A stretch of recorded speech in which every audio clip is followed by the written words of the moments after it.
Welcome back to our program, We the People. At this time, conversations with Mr.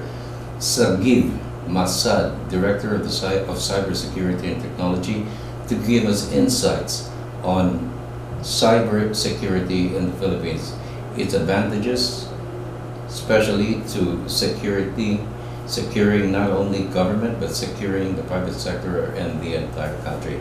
A pleasant day to you, sir, and welcome to our program. Thank you very much, Eddie. What made you decide to engage in cybersecurity and technology, particularly investing in the Philippines? Is there an urgency for us as a people and a country to recognize what cybersecurity is all about, especially in protecting our citizens and the country? In the world, it is quite a significant trend investing in cybersecurity. Now, private sector and government will never invest in something which they cannot identify or won't identify as a threat. And the reason that more and more budgets and investments are in this sector show that there is a bigger and bigger threat. The threat become bigger because of two elements. The first one is more of our assets are in the cyber domain. You don't keep today papers with strategic plans, with financial data. You keep them on the cyber domain. And that force organizations to defend these assets. Actually, business continuity and the ability to govern based on systems and information in the cyber. The second thing is that more and more bad people, either they are private people or countries which understand that the cyber domain is a vast area of activity for them. And this is from the nature of private hackers, business intelligence, and also state-sponsored activities. Few years ago, we got the first demonstration of this capability when during the Russian-Ukraine war or conflict over Crimea, there was a sudden attack over the power producing system of the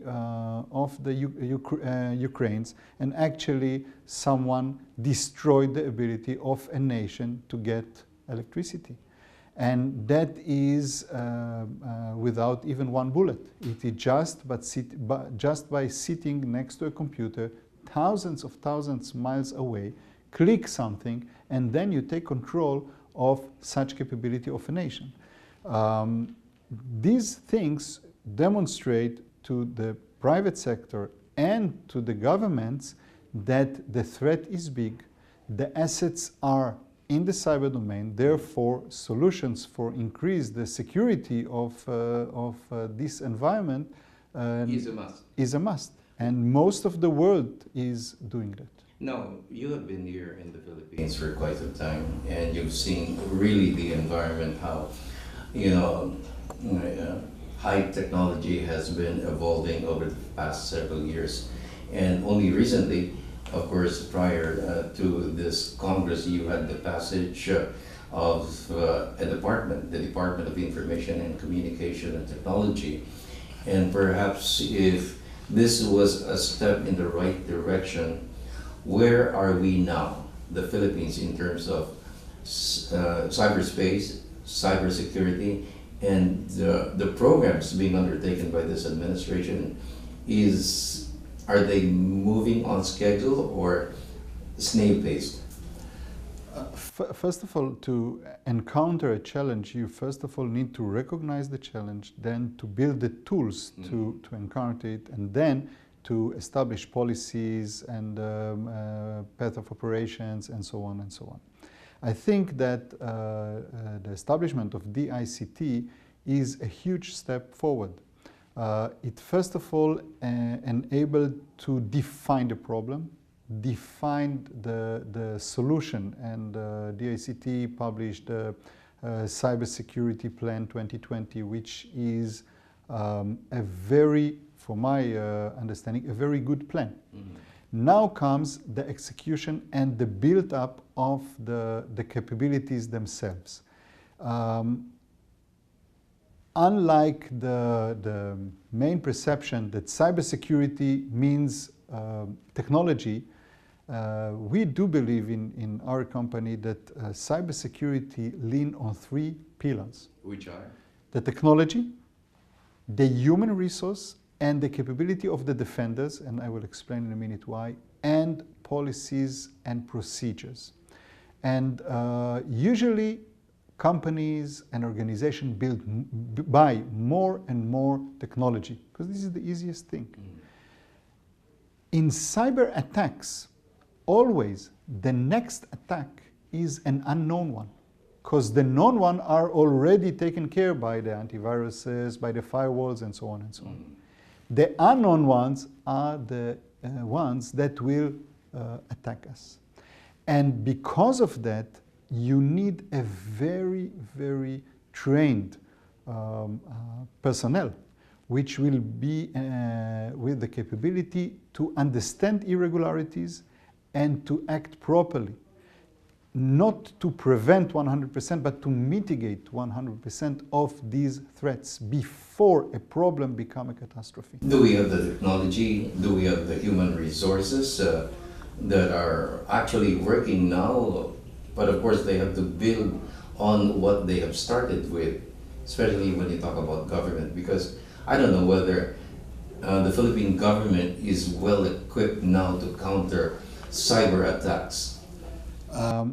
I know that a lot of money, budget-wise, was allocated for these purposes by the president, and I know that there are plans to build and to establish a solid solution which will be from the first level and will bring the Philippines to a very good solution of ongoing cybersecurity defense. Mm.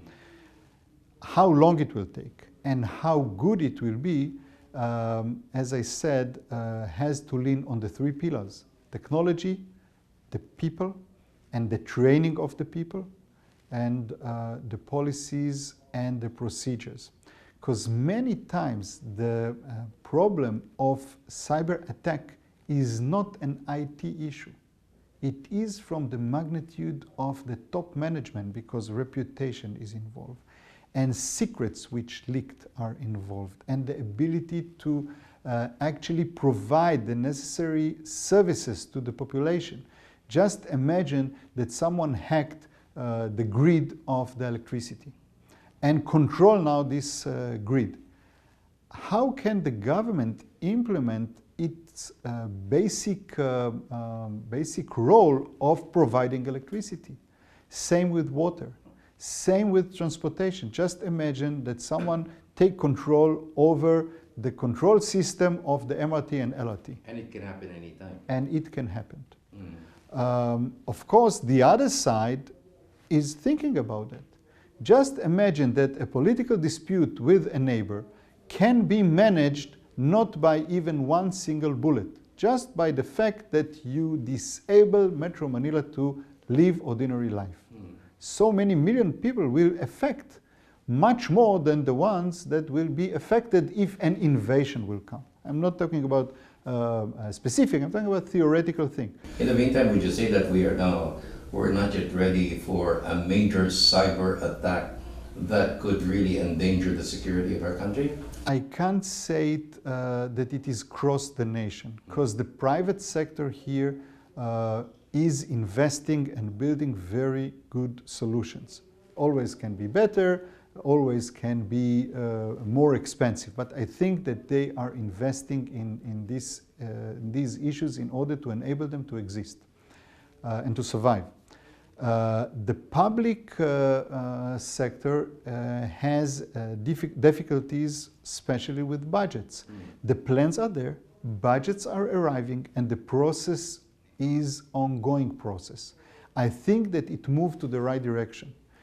To ask what is the current status of the ability of this nation to survive a major cyber attack depend on the attackers and depend on the defenders. The attackers can be defined and the defenders are to be built. I think that it is a process that this government is doing, and I believe that they are doing it good. Of course, it takes stages to do that for government, and that would all depend on the resources or the budget really to fund it as it is. But if you had a shopping list in terms of the resources that will be invested, what should be the priorities? Because you made mention of, 4 different areas, particularly the technology, the solutions, training, and the fourth policy. one. Yeah, Policy. and the policies. So how should the allocation and the utilization of resources or money should be invested there to ensure that we're moving in the right direction? The first thing that need to be understood is that technology-wise,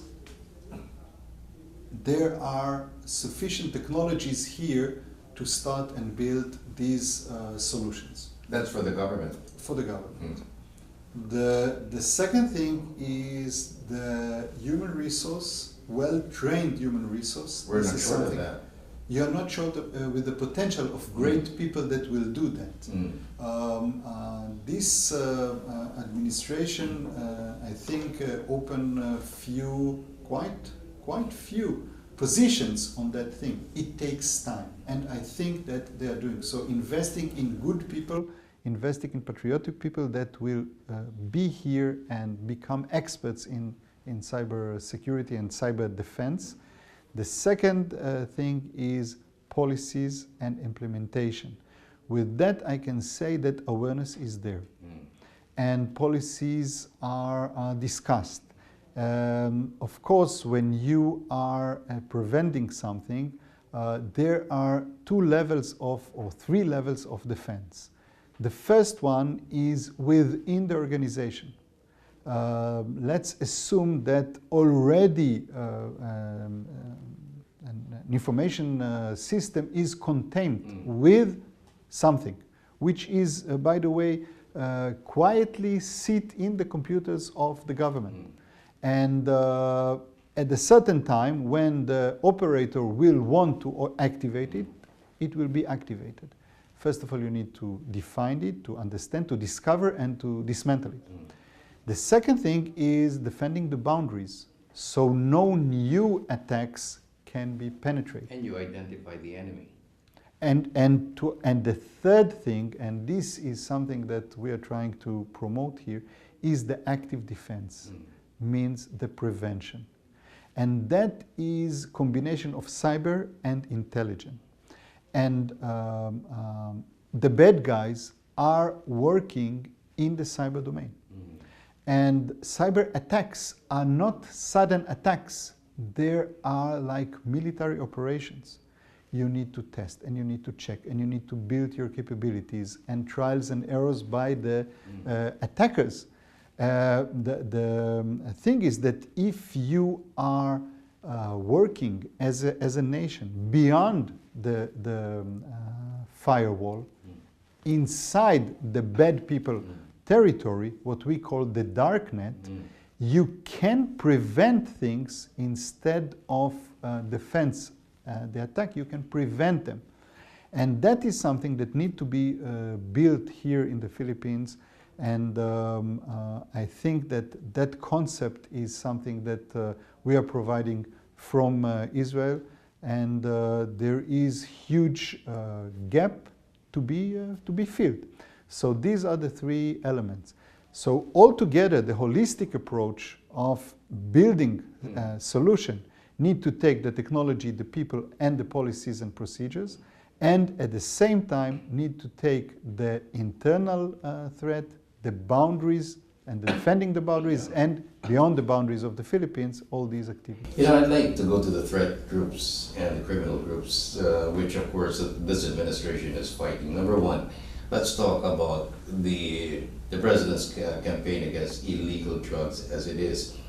How can cyberspace be used to ensure that, you know, I mean, the players, the major players, which are the drug lords, can be identified and law enforcement authorities are able to stop their trade here in the Philippines? Because you cannot go on in arresting criminals on the basis of what they peddle on the streets, because for as long as even that is the strategy, you will never get to the people who actually run the business here in this country. You're absolutely right. We can take an example from eBay, for example.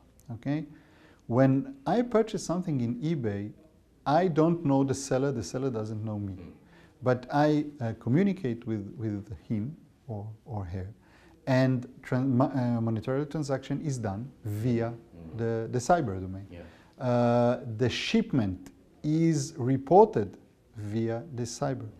The coordination of a meeting point is done via the cyber domain. And all these things have footprints in the cyber domain.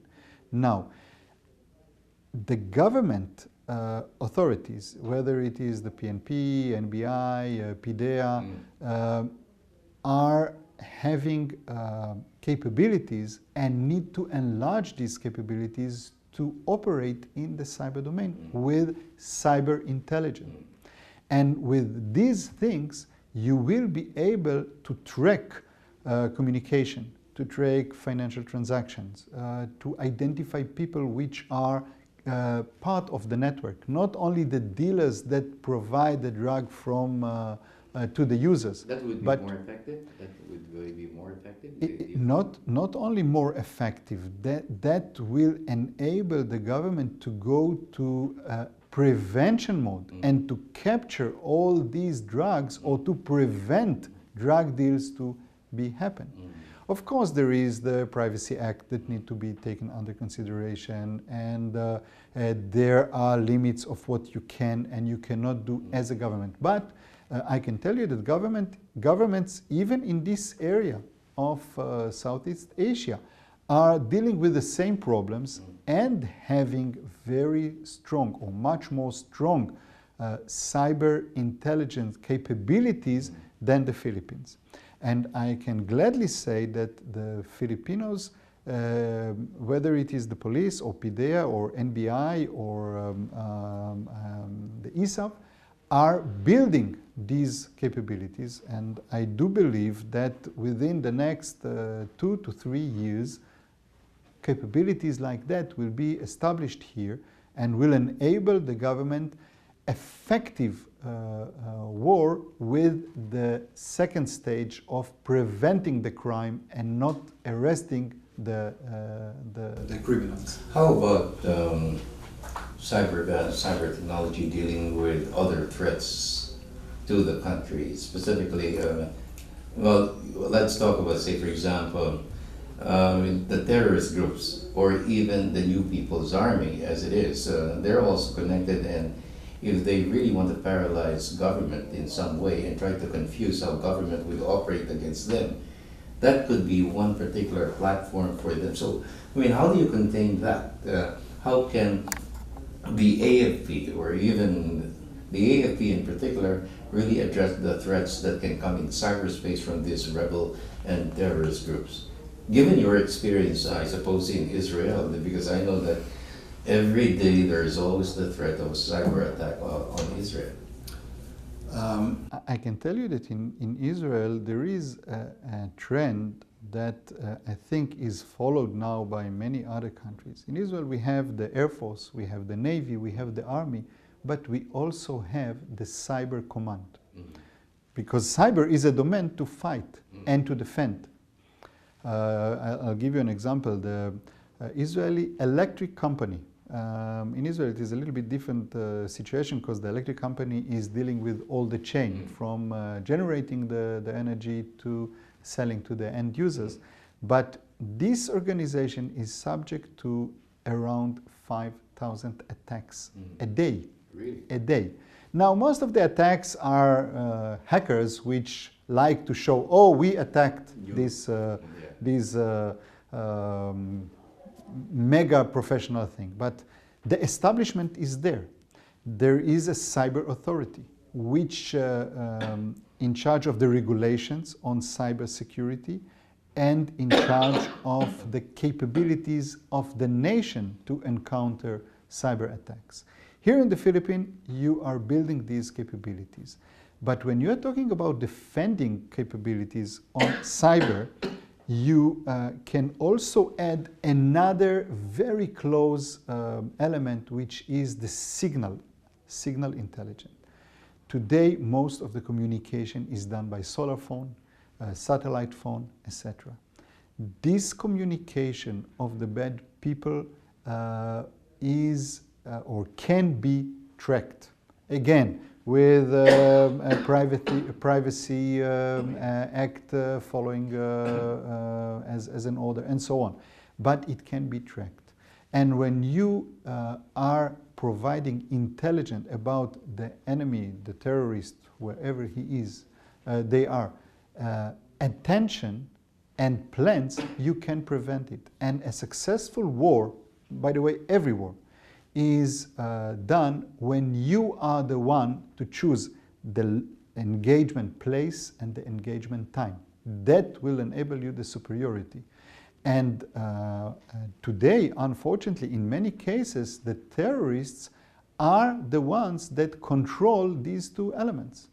With sufficient intelligence from the cyber domain and from the SIGINT world, the signal intelligent world, you can change the rule of the game, and the government can prevent and can decide where and what and whom to attack in a way that actually will take the initiative from the terrorists. You've met with the National Intelligence Coordinating Agency just recently. As it is, what is the overall assessment of our intelligence community in terms of where cyberspace with what we have in terms of infrastructure and people should we focus the fight right now, I think? First of all, from my impression, Philippines have very professional teams over there. It is not my personal impression, it is impression of all the Israeli companies which we are representing here in the Philippines, and not only with the intelligence sector, but with all these people that we are engaging with. The issue of budgets is there, but I think priorities are done. And slice by slice, the organizations are moving toward capability which is needed in order to take the initiative from the threats, from the enemies, and so on.